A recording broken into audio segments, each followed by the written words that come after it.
¿Quién dijo mucho? No, yo dije que no mucho. Ah, bueno, pero sí has estudiado. No, no es cierto, solo lo que dijiste la última vez, pero a la clase de hace una semana no pude entrar. Ah, ok, Yo sí he estudiado, pero hasta donde vamos. O sea, yo no le avancé más. ok.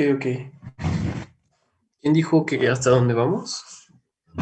Yo. Ya. ¿Qué te parece si tú me explicas la curva de presión ventricular junto con su volumen? ¿Cómo? Pues bueno. Pero, Ajá. o sea, no sé, nada más lo he leído. O sea, no lo he como tratado de así entenderlo, asimilarlo.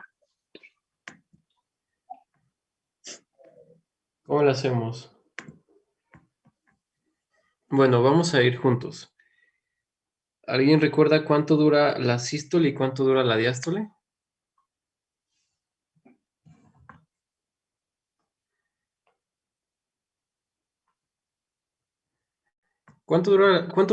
Más bien, ¿de cuánto es la frecuencia cardíaca normal? De 72 latidos por minuto. Usualmente cuando hablamos de fisiología, estamos hablando de algún rango, ¿no? Entonces estamos hablando de que tenemos que tener algún rango que no sea tan estricto como 72.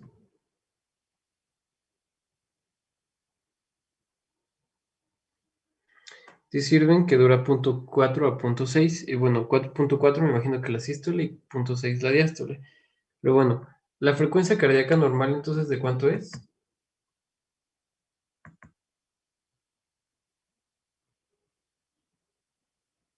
Liz, ¿sabes? Entre 60 y 80. Ok, tal vez me tarde mucho, sí. Bueno, en realidad no es de entre 60 a 80. Usualmente vamos a encontrarla de 60 a 100.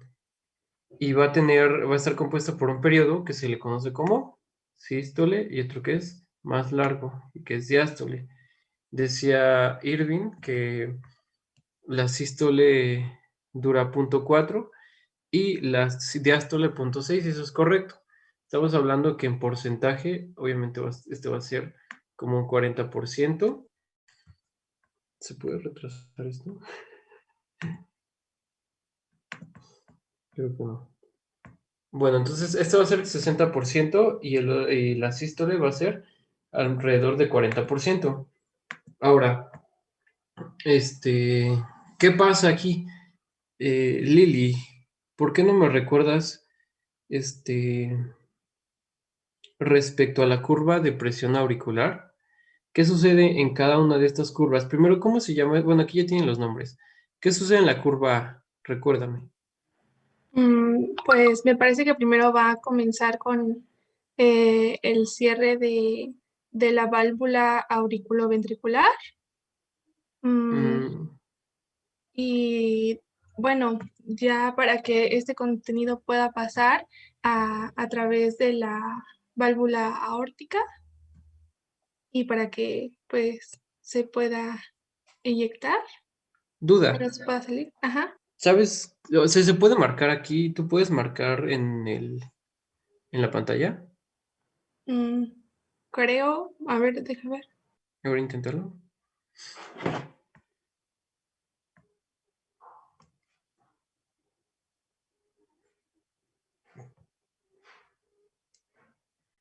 ¿No se puede? Oh, sí marcaste ¿Se ve? algo. ¿Es esto que está acá? Ah, ya lo borraste. Bien, márcame en Ajá. dónde ocurre el cierre de las válvulas auriculoventriculares.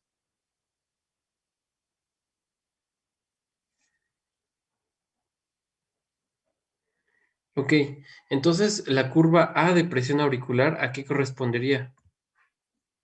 No comenzaría con el cierre de las auriculoventriculares, sino empezaría con la contracción auricular, ¿recuerdas? Esta curva de presión auricular. La C a la protrusión y la B es al llenado auricular. De esto es como, bueno, es para repasar, para ver qué tan bien estamos. Pero hay un esquema que me interesa un poco más.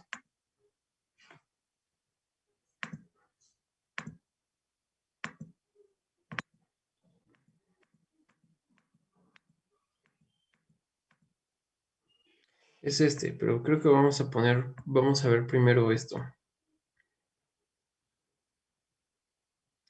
Habíamos hablado de los ruidos cardíacos. Los ruidos cardíacos, pues estos son sus focos. De forma normal, voy a mover tantito esto porque no se ve. Solamente se pueden auscultar ¿cuántos ruidos cardíacos? 2. El primero ocurre con el cierre de las válvulas aurículo-ventriculares, o sea, al inicio de la sístole ventricular. Y el segundo ruido dijimos que era por cierre de las válvulas semilunares, al inicio de la diástole o al final de la sístole ventricular, así lo pueden encontrar. ¿Dónde se van a escuchar más? En estos focos. Ahora, existen un tercer y cuarto ruido. ¿Por qué se debería el tercer ruido? Por un llenado rápido de los ventrículos. Por ejemplo, este tercer ventrículo, perdón, este tercer ruido puede escucharse, por ejemplo, cuando hay anemia, porque la sangre es menos viscosa y pasa de forma más rápida. El ruido se produce cuando hay un flujo que no es laminar, un flujo turbulento.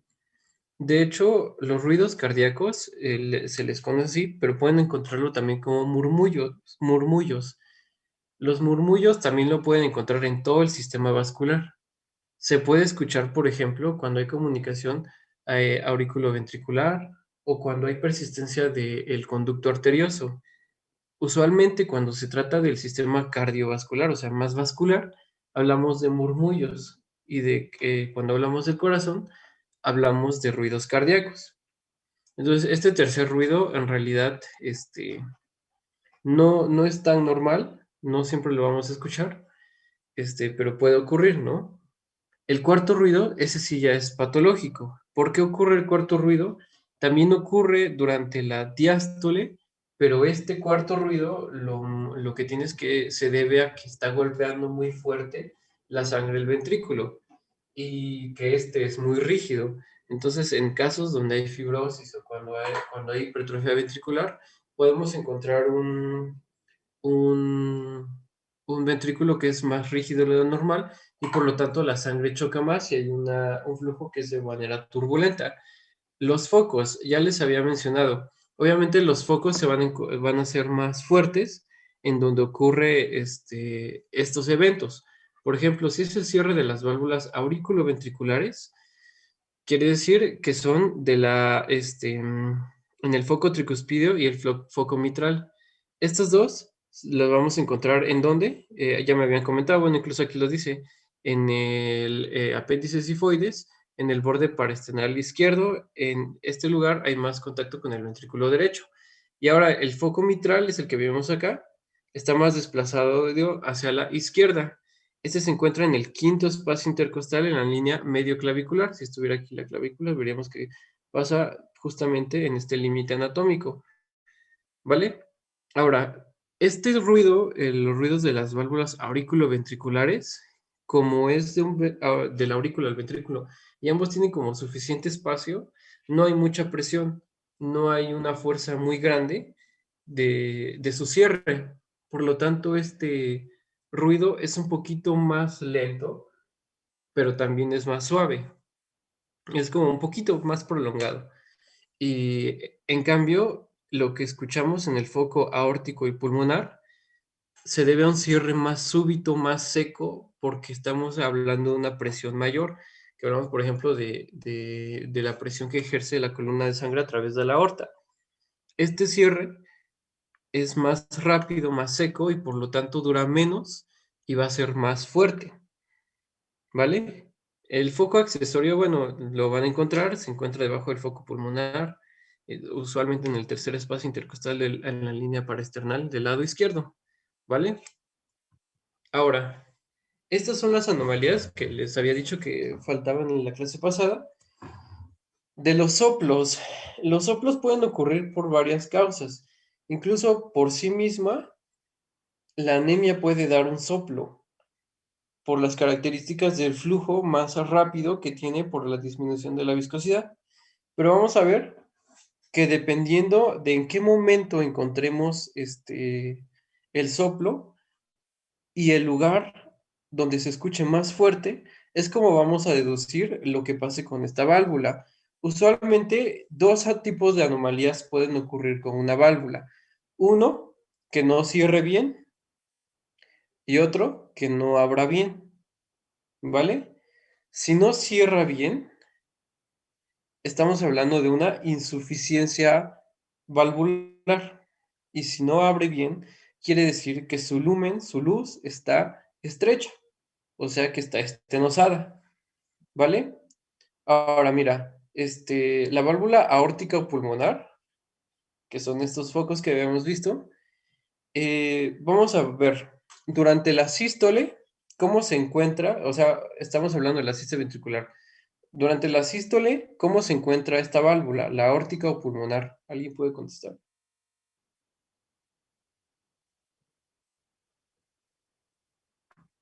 ¿Abierta?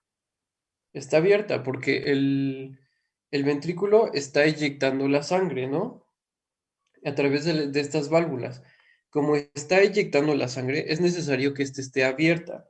Si su luz está un poquito más estrecha, quiere decir que se estenosó y por lo tanto un soplo sistólico en el foco aórtico o pulmonar nos va a estar hablando de estenosis.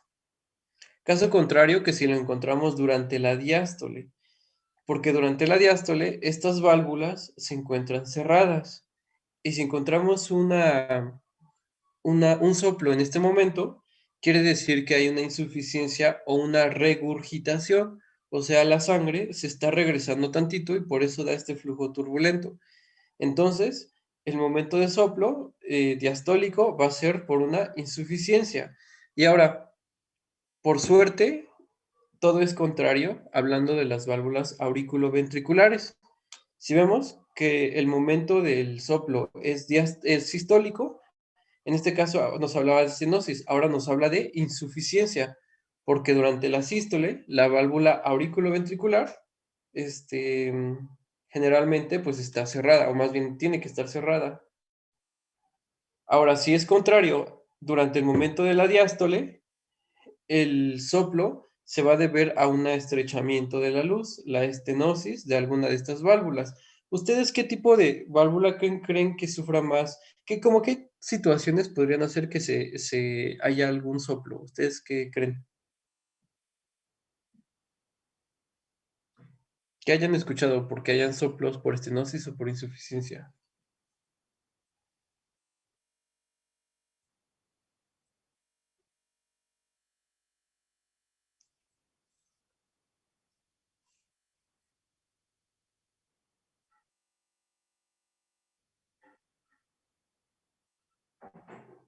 Ahí es un sonido anómalo, pero no sería precisamente por esto.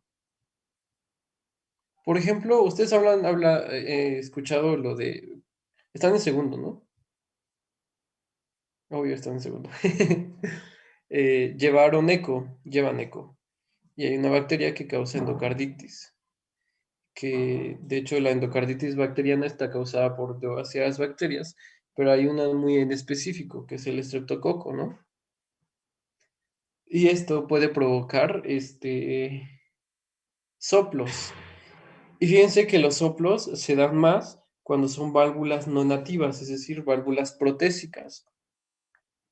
Usualmente vamos a ver que las infecciones se dan en lugares donde hay más corriente o más, ¿cómo decirlo? Fricción. En este caso, las que manejan más volumen son la mitral y la aórtica. Son estas las que se van a encontrar más afectadas, ¿vale? Incluso esto, dentro de los criterios para el diagnóstico de la endocarditis bacteriana, se encuentra en la presencia de un soplo, pero también la modificación de un soplo que ya existía antes, ¿vale? Entonces esto es algo que ustedes igual deberían de conocer tantito, ¿vale?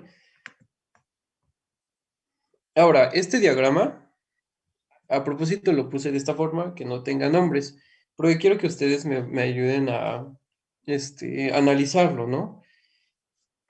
Pero quién sabe, aquí está. Vamos a cambiar el color. De acá, del punto D al punto A, ¿qué creen que esté pasando?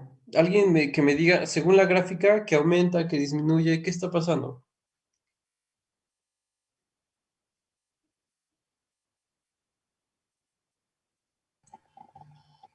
Puede ser que entre más volumen, más presión, aumenta la presión. Está aumentando el volumen. ¿Está aumentando la presión también? ¿De cuál? ¿Del Del punto punto D D? al punto A. Del punto D al punto A. Sí, sí aumentó un poquito, ¿no? Muy poquito. Entonces Muy estamos poquito. viendo que en este momento está aumentando el volumen, pero no la presión. ¿En qué parte del ciclo cardíaco ocurre eso?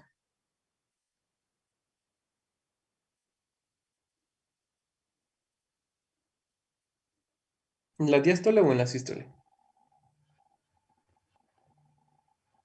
¿En la diástole? En la diástole.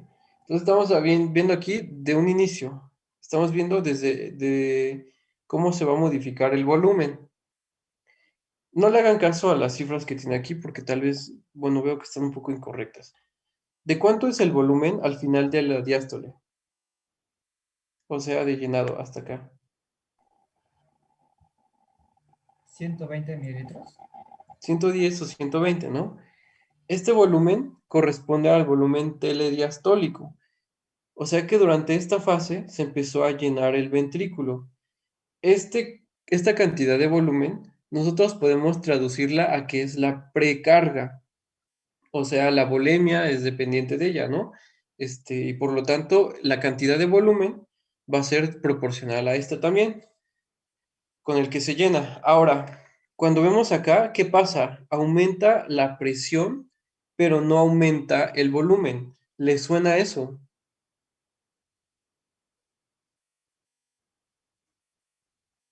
¿Y le suena esto de que no hay cambio de volumen, pero hay aumento de presión? ¿Dónde ocurre eso? Pues en la sístole. Ok, en la sístole, pero la sístole tiene tres fases. Ya lo Alguien te dijo, contestó en el chat. de hecho ya lo dijo Carla Daniela, ¿no?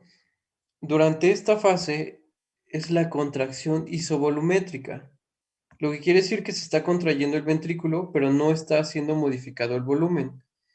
¿Y de cuánto aumenta la presión dentro del ventrículo? Desde lo que tenía, que podría ser entre 6 y 8 milímetros de mercurio que inició acá, hasta más o menos 80 milímetros de mercurio. Ahora, ¿por qué se llama contracción isovolumétrica? Porque no cambia el volumen. ¿Por qué no cambia el volumen? Porque en ese momento las dos válvulas se encuentran cerradas. En el punto A, entonces es necesario que haya un cierre de alguna válvula. En este caso, hay cierre de la válvula auriculoventricular. Vamos a poner de rojo el cierre de las válvulas. Por lo tanto, aquí, ¿qué ocurre? El cierre de la válvula auriculoventricular, ¿vale? Y vamos a poner de otro color que sea azul la diástole, la sístole. Entonces aquí la contracción isovolumétrica ya corresponde a la sístole. Aumenta hasta más o menos 80 milímetros de mercurio. Y entonces tiene que haber un evento. ¿Qué ocurre en la parte B? En el punto B, ¿qué ocurre?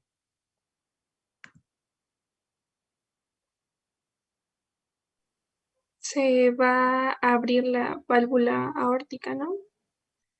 Ok, entonces le vamos a poner amarillo porque es apertura. Se abre la válvula aórtica y pulmonar. En este caso vamos a hablar sobre todo de la aórtica, ¿no? Entonces se abre y ocurre un periodo de eyección. Esta eyección va a tener un periodo rápido y después un periodo un poco más lento. Ahora, si vemos acá, todavía aumenta más. ¿Hasta cuánto puede aumentar el volumen durante la sístole?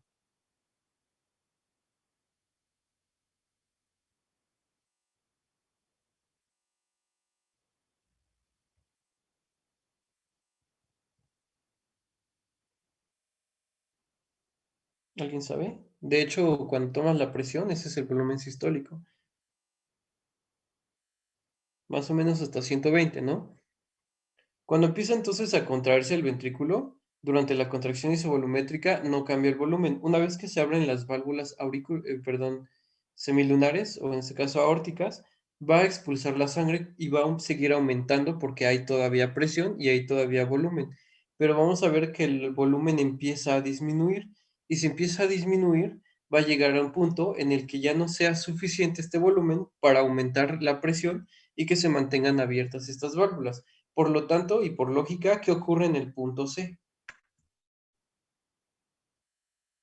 Se van a cerrar las válvulas. ¿Qué válvula? Pues igual las semilunares.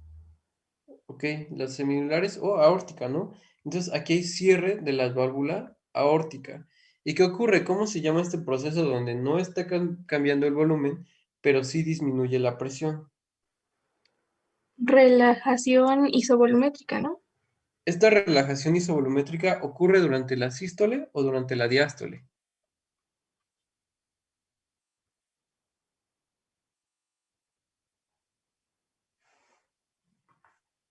¿Alguien puede contestar?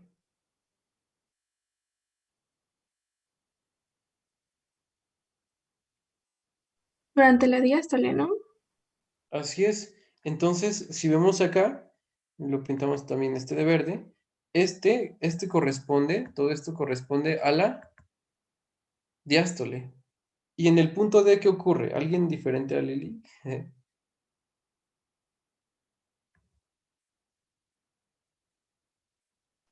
La válvula mitral se abre, ¿no? Entonces empieza la diástole con la apertura de las válvulas mitral. Así es como podemos estudiar también el ciclo cardíaco. Y esto nos sirve porque, por ejemplo, nos orienta como qué tan grande es el cuadrado, y podemos hablar cuando, por ejemplo, haya insuficiencia cardíaca, que vamos a ver que se va a estrechar este cuadrado, este diagrama.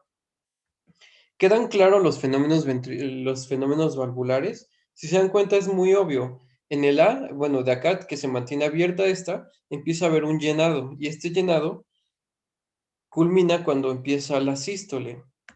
En este caso, tiene que haber el cierre de estas válvulas y empieza el periodo de la sístole. Con la contracción isovolumétrica aumenta el volumen y hasta llegar, perdón, aumenta la presión hasta llegar a la presión de la aorta, que era más o menos 80 milímetros de mercurio. Entonces se eyecta toda la sangre que va saliendo y todavía aumenta tantito la presión hasta más o menos 120 milímetros de mercurio, y va eyectando la sangre hasta que el volumen es insuficiente como para seguir manteniendo o aumentando la presión. Entonces la presión disminuye hasta que ya no es suficiente para mantener abiertas estas válvulas, la válvula aórtica. Entonces se cierra, y como las dos válvulas están cerradas, entonces no cambia el volumen, pero sí se relaja, y por lo tanto hay una disminución únicamente de presión, hasta que comienza el nuevo ciclo con la apertura de las válvulas auriculoventriculares. Ahora, ¿alguien me puede decir más o menos en qué punto pueden escuchar el primer ruido cardíaco? ¿En dónde ubicarían ustedes el primer ruido cardíaco? Para empezar, ¿por qué ocurría el primer ruido cardíaco? ¿Recuerdan? Por el cierre de las válvulas auriculoventriculares, Por lo tanto, ¿dónde ¿no? estaría el primer ruido? Estaría entre el punto A y B, me parece. Estaría en el punto A. Aquí estaría el primer ruido cardíaco. ¿Y dónde estaría el segundo ruido cardíaco? En el C. En el C, En el C. ¿Quién contestó? Irving. Y yo, ¿Tú quién eres? Frida. Frida. ¿Y dónde encontrarías el tercer ruido cardíaco? ¿Te acuerdas por qué dije que era?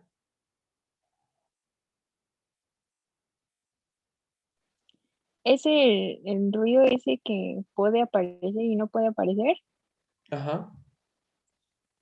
Si, Mm, si te digo que era por el llenado rápido de los ventrículos, ¿en dónde lo ubicarías tú?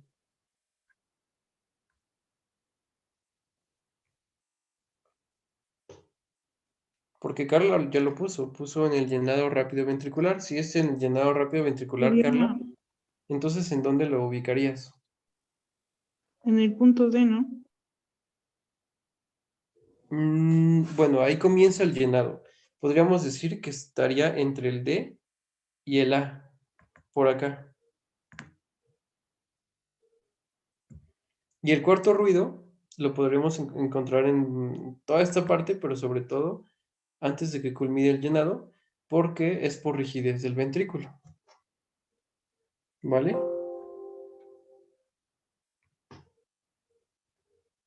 ¿Alguien tiene alguna duda? No, no sería en el 3, sería en el punto 1. ¿Alguien tiene alguna duda? ¿Sí se entiende este diagrama?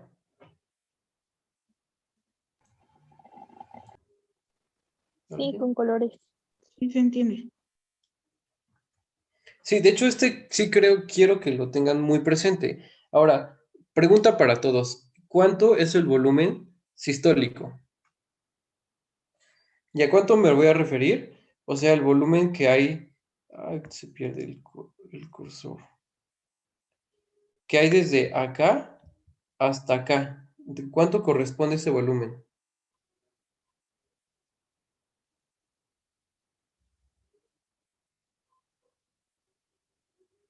Bueno, Carla ya lo dijo. 70 mililitros. Ahora, ¿en cuánto corresponde el volumen al final? O sea, de la sístole. O sea, cuando ocurre en el punto C. ¿A cuánto corresponde este volumen? Si es al final de la sístole, se llama telesistólico. Entonces, ¿de cuánto es ese volumen? Ya lo pusieron en el chat. Jeje, ya no contestes, Carla. 40 o 50 mililitros. Ahora, ¿de cuánto es el volumen al final de la diástole? Es decir, telediastólico. ¿Lo De digo? 110 a 120. Entre 110 y 120, ¿no? Ahora, esto nos sirve para calcular la fracción de eyección. ¿Alguien me puede recordar la fórmula que utilizamos para calcular la fracción de eyección?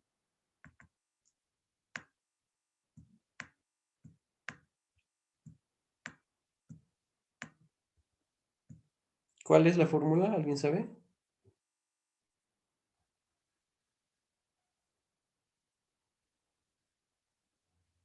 Bueno, ya lo dijo, pero vamos a desglosarla tantito. El volumen telediastólico, o sea, al final de la diástole, menos el volumen telesistólico, o sea que esto equivale al volumen sistólico, ¿sobre cuál? Sobre el volumen telediastólico. Usualmente, ¿de cuánto es? Carla, tú ya no.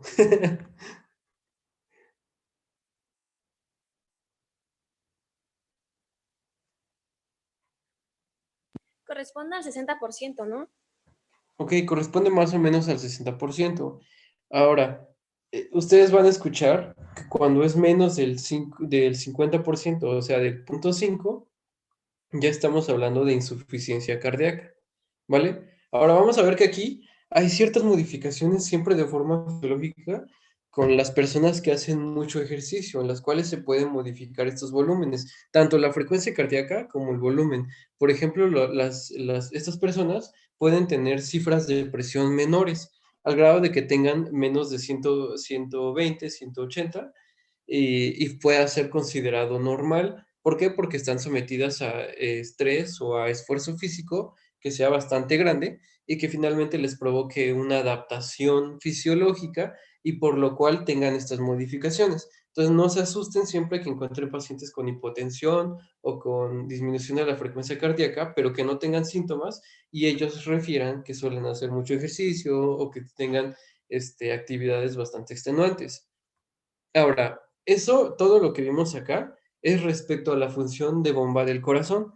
Este diagrama a mí me gusta bastante, como que te ilustra y te hace pensar dónde ocurren ciertos fenómenos. Es más ilustrativo, siento yo, que esto, porque aquí que el de acá, porque siento que aquí como te revuelves como con tantas líneas, ¿no? Y entonces aquí vas a englobar con el cambio de volumen y de presión todos los fenómenos que ocurren, sobre todo los valvulares y todas las fases, ¿no? Ahora, pero este es hablando de la función de bomba. Para que se contraiga el corazón es necesario que haya un sistema de conducción. Este sistema de conducción es el que va a conformar el sistema eléctrico del corazón. ¿Cuáles son sus componentes? El nódulo sinusal. ¿Alguien sabe cuál es el epónimo del nódulo sinusal? ¿Hay algún instructor de anato? Creo que, o sí se eligieron instructor de anato. Ashraf Tawara. ¿Y alguien sabe, bueno, es el que determina el ciclo cardíaco mediante la frecuencia cardíaca. La frecuencia cardíaca ya dijimos de cuánto era, de 60 hasta 100 latidos por minuto. Esto es bastante importante. Este nódulo tiene automatismo, es decir, se comporta de forma autónoma. No es influida de forma basal, pero sí va a tener ciertos influyentes, como podría ser el sistema simpático y el sistema parasimpático. Pero de forma basal va a tener esa frecuencia de estimulación. Todos estos que vemos acá tienen cierta frecuencia de estimulación, pero el nódulo sinusal tiene la mayor. Es por eso que este es quien determina la frecuencia cardíaca. Lógicamente, si en un electrocardiograma, de una vez hay que decirlo, encontramos que tiene una frecuencia cardíaca menor a 60 latidos por minuto, ya no estamos hablando de que la función de marcapasos la esté llevando el nódulo sinusal. Entonces quiere decir que lo está llevando alguno otro de estos que está corriente abajo. De ahí le siguen las vías internodulares, anterior, media y posterior. Estos también tienen epónimo. De hecho, ¿alguien sabe cuál es su epónimo?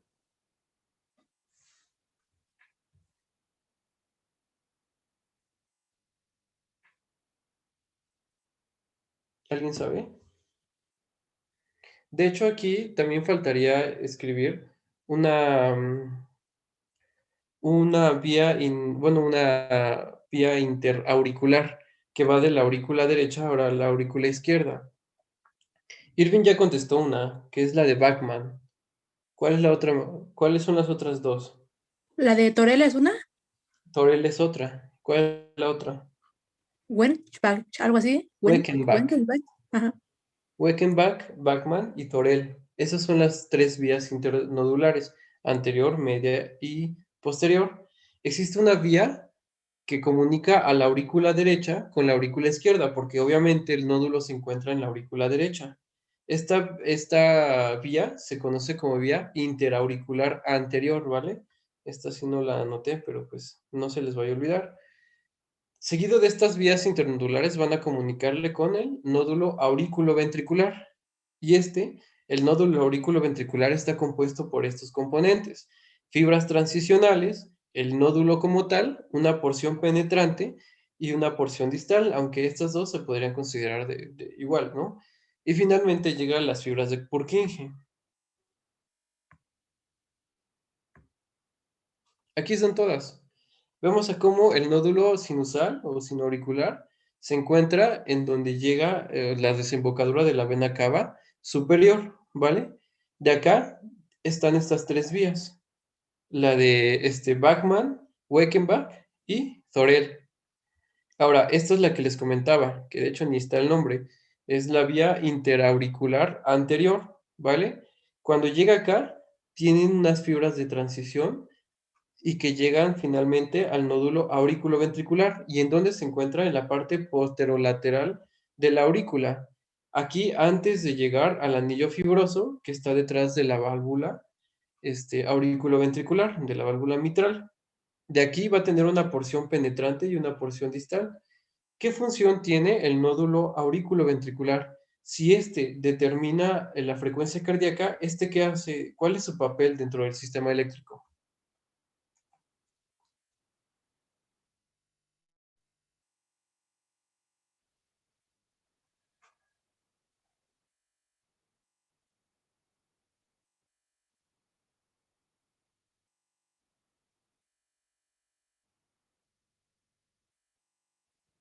¿Alguien? Se tiene que contraer la aurícula primero que el ventrículo. ¿Por qué? Porque tiene que recibir la sangre y le aporta el pilón, que les decíamos del 20%. Para que eso ocurra, están aislados la aurícula y el ventrículo por estos anillos fibrosos, de forma que hablábamos de un sinsitio auricular y de un sinsitio ventricular. ¿De acuerdo? Cuando se contrae la aurícula es porque el nódulo sinusal y estas vías van a comunicar con las fibras cardíacas y van a excitarlas primero. Para que haya este retraso, es necesario que haya un componente en el sistema eléctrico que provoque este retraso, que retarde la conducción. Ese es el papel del nódulo auriculoventricular, retardar la conducción para que éste se llene por completo y se logre contraer con un volumen suficiente. Es por eso que vamos a ver que aquí que hay una transmisión rápida y seguido de esto va a haber una transmisión un poco más lenta, ¿vale? Ahora, los siguientes componentes, después de la parte distal de este nódulo, vemos que se forman las de His y las ramificaciones que tiene, ¿no? Una parte izquierda y una parte derecha. Obviamente, la parte izquierda va a ser más prominente y de hecho la parte izquierda todavía se va a seguir dividiendo más que la parte.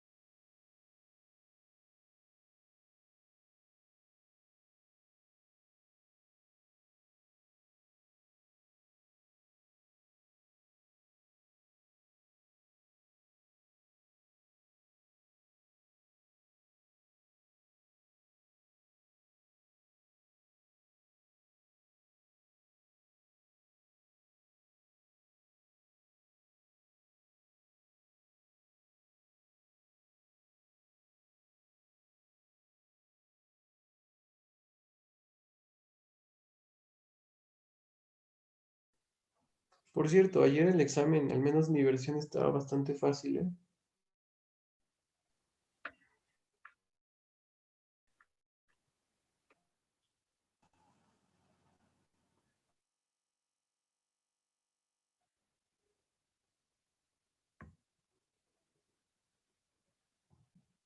Bueno, ya somos 16 en los que se van metiendo.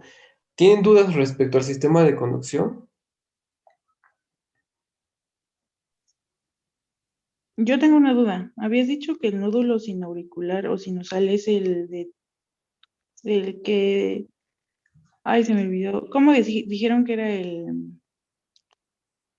como, bueno, el nombre que tenía de Tawey o algo así? Ashok Tawara. Ah, es que yo había encontrado que ese de Ashok Tawara era el AB o el aurículo ventricular. Ah, sí, perdón. El otro es de Katie Flat, ¿no? Ajá, eso te iba a decir, pero dije, ¿seré yo la que está mal? No, no, sí, tienes razón.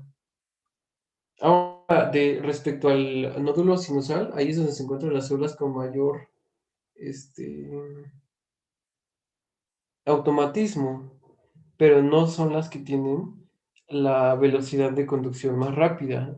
¿Ustedes dónde creen que esté la velocidad de conducción más rápida?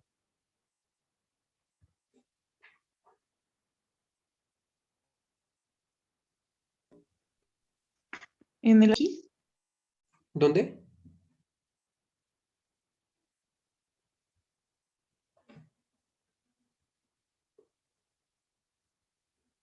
Dice Irving que en el sinusal, pero no, de hecho no es el más rápido. La velocidad de conducción en el nodo sinusal es de más o menos como 0.05 milisegundos.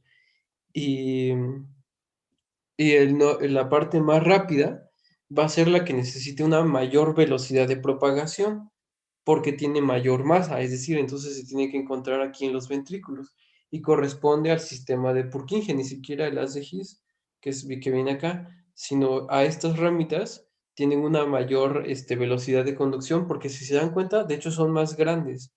y también tienen los discos intercalares más desarrollados, es decir, tienen unas uniones de hendidura más grandes y permiten una mayor comunicación. Por lo tanto, su sistema de conducción puede llegar a una velocidad de entre 1 y 4 metros por segundo. O sea, es más rápido acá.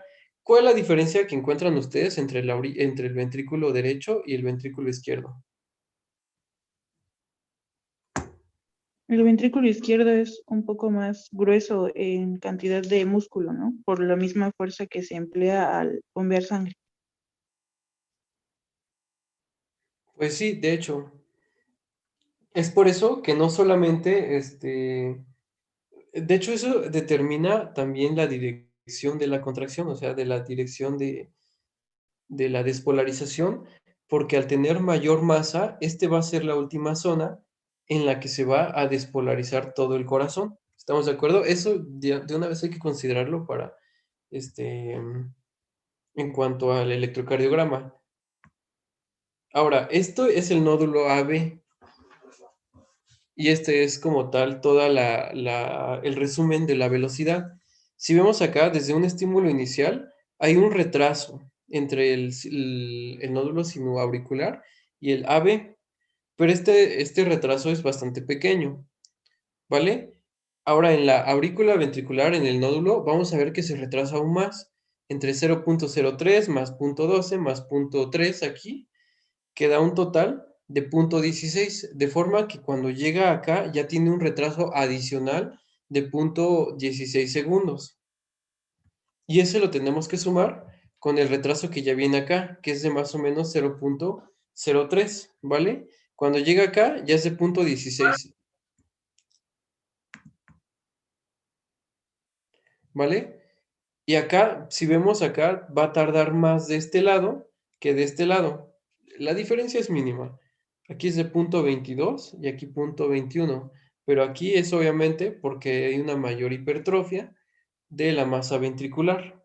¿Vale? Todo esto corresponde al sistema de conducción del corazón. Ahora, se va a modificar por estímulos externos, sobre todo estimulación simpática y parasimpática. ¿Cuál es el papel del sistema nervioso simpático? La mayor estimulación de la conducción y de la fuerza de contracción. Es entonces el sistema simpático hino y cronodromo positivo, es decir, lo aumentan. Esto porque tienen receptores para ¿cuál es el neurotransmisor que utiliza el sistema simpático en el corazón?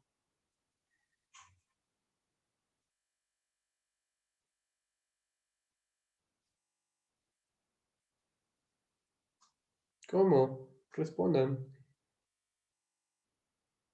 ¿No es la acetilcolina? No, ¿cómo crees? ¿Cuál es su contrario? ¿Tú qué contestaste? No, no recuerdo.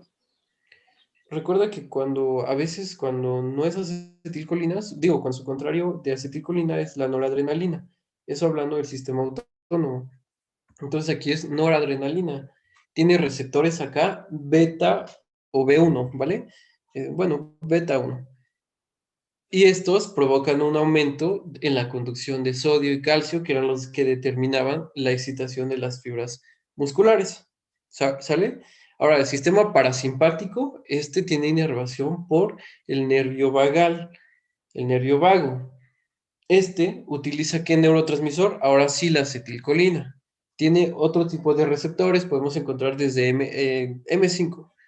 Ahora, estos receptores que hacen hiperpolarización porque aumentan la conductancia al ion potasio, que lo hiperpolariza.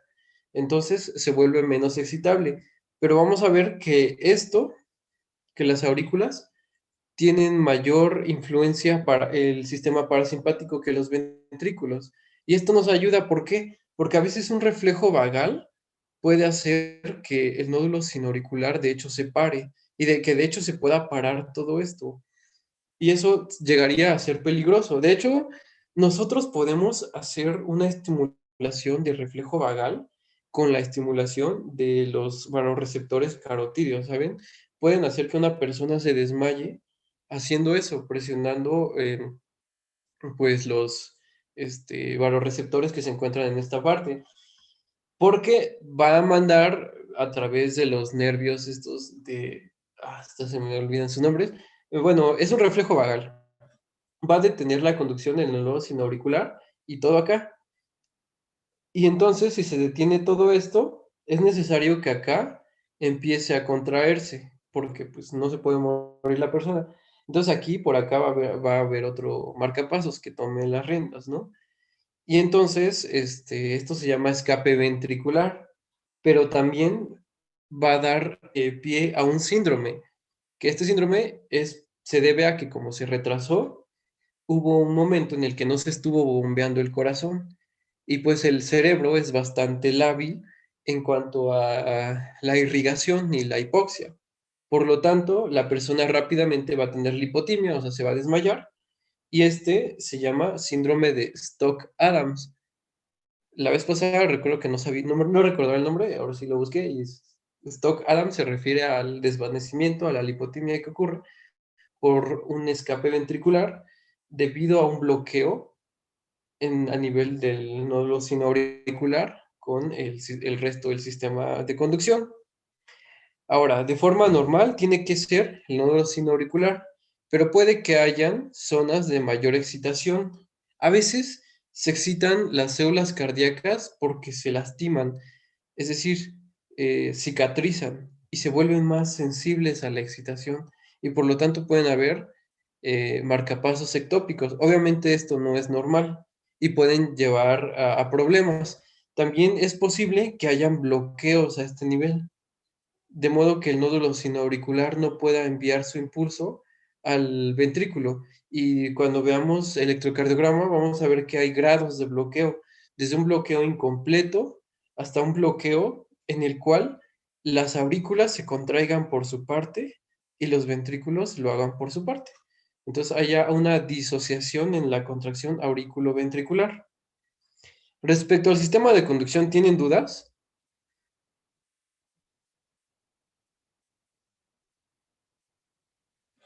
Chavos. Yo tengo una. Ahorita habías dicho que para el sistema simpático el receptor para noradrenalina iba a ser beta 1. Así es. Ah, es que la doctora Betty nos había dicho que iba a ser el alfa 5 o algo así. ¿Podría ser cualquiera de los dos o cuál el sí y cuál no? ¿De verdad recuerdas el alfa 5? Algo así había dicho, porque me parece que para el receptor para la vasodilatación era beta 2, pero no estaba seguro del primero. Sí, ¿sabes por qué te lo digo? Porque no existe el alfa 5. ¿No es un receptor adrenérgico? ¿Puedes buscar tus receptores adrenérgicos? Ahorita los busco. Bueno, los receptores adrenérgicos que son de tipo alfa, pues solamente hay alfa 1 y alfa 2, ¿vale? Entonces, creo que te estás confundiendo con el Entonces M5. era M5, no alfa 5. Ok, gracias. ¿Sí? ¿Alguien tiene alguna otra duda? Que se aprendan bien el sistema de conducción, porque, bueno, no sé si seguir con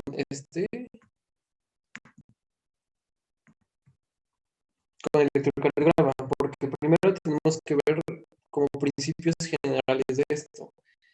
Es decir, aquí ya de una vez vimos cómo es la dirección anatómica del corazón, que usualmente se dice que está orientado de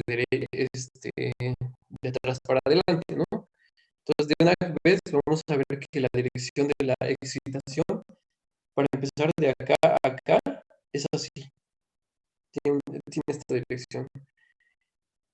Vamos a anotarlo acá. Para acá se excita de esta forma. Y acá se va a excitar así. Una despolarización más retardada va a darle una dirección un poquito más hacia acá. ¿Vale? con este principio vamos a estudiar cómo ocurre una despolarización y cómo se va a inscribir en un electrocardiograma a su consideración. ¿Quieren seguir con esta clase ahorita o quieren leer lo del electrocardiograma para empezar a ver después?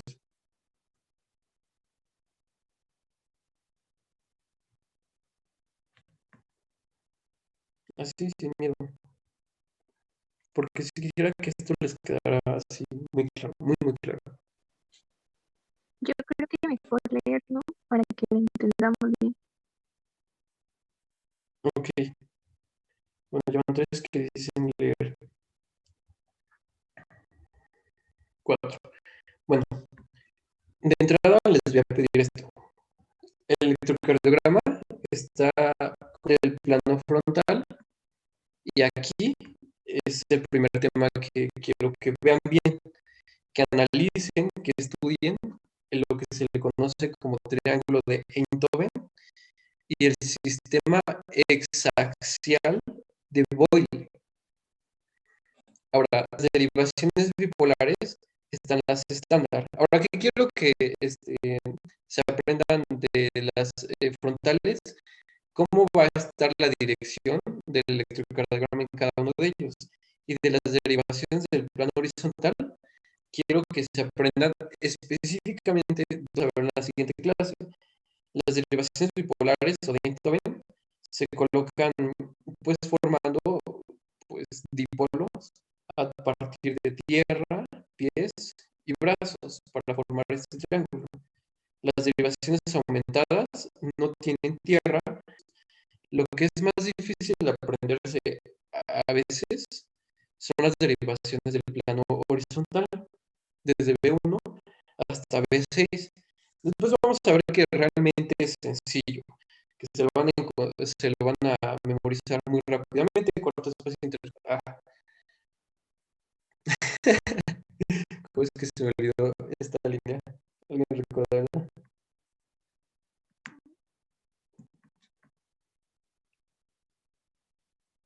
Para external, perdón.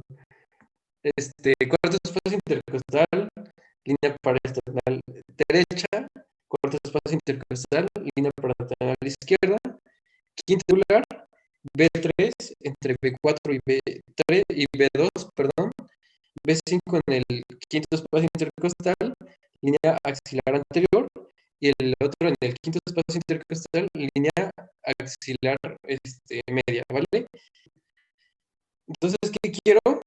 Que estudien cómo se inscribe el electrocardiograma, dónde se coloca, y ya nosotros vamos a ver aquí cómo es que funciona, porque una vez teniendo bien claro, vamos a deducir por lógica cómo se va a inscribir el electrocardiograma en cada uno de estos lugares, porque no es lo mismo estudiar los fenómenos eléctricos dependiendo de dónde lo veas. Y de esta forma podemos, porque a veces hay un infarto en la pared anterior, en la pared lateral, en la base del corazón, y eso solamente se van a ver en ciertas derivaciones de todo el electrocardiograma, ¿vale? Entonces, yo creo que esto lo vamos a dejar para la siguiente clase y que sí lo estudien bien, bien. Les voy a mandar una manual aparte de para que lo estudien, ¿va? Sí, está bien, gracias. Pero ahorita le dejamos por acá. Les mando su calificación más tarde o mañana, ¿vale? Ok, El otro examen sí sería para la siguiente semana, como para el viernes. igual a la misma hora. Sí. Y este sí va a ser un poco más difícil. ¿Viernes? Sí, Ah, bueno, gracias. a ti, Frida. Nos vemos.